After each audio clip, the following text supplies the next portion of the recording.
consider the optimal time for the embryo insertion, or the so-called embryo transfer, we need to take into account the natural course of things.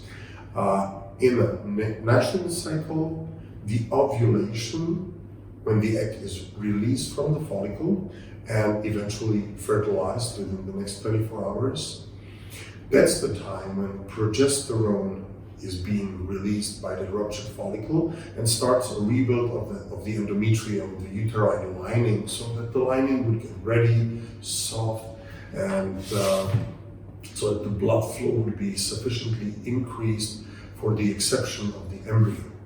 So while the endometrium is getting ready, that takes about 5 days, the embryo is slowly developing in the fallopian tube and it slowly moves to the uterine cavity, which it enters around day 4 or 5, and 5 or 6 days after the fertilization, it's ready to nest, to start the implantation process. That's when the perfect time for the embryo transfer should be. Usually it's 5 days after the oocyte pickup and the egg fertilization.